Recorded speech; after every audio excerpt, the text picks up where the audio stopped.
قدرمنو دغه کانفرنس دنیاوالو ته هم یو پیغام لري او هغه پیغام دا دی چې مصالحت امیز انسانان، مصالحت امیز ثقافتونه، مصالحت امیز تمدنونه موږ ورته ښه راغلاست وایو. افغانستان ته راشي او د انساني ثقافت او د انساني تمدن د بډاینې او غني سازۍ په برخه کې د خپل رول ادا کړي.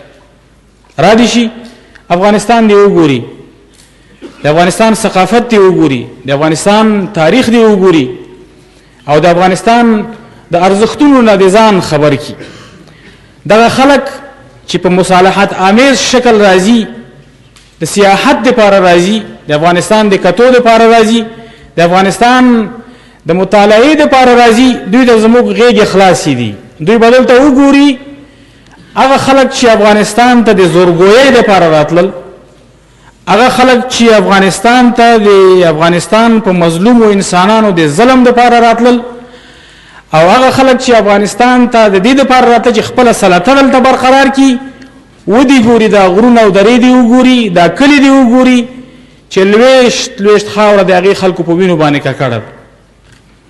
موږ هیڅ زورور ته دلته نه هرکلی ویلی دی او نه ورته غاړه ږدو، مګر که څوک د خپلو انساني ارزښتونو سره دلته راځي موږ ورته دغسې هرکلی وایو لکه نن چې موږ په دغه موضوع باندې یو ډېر ستر بحث پیل کړی دی.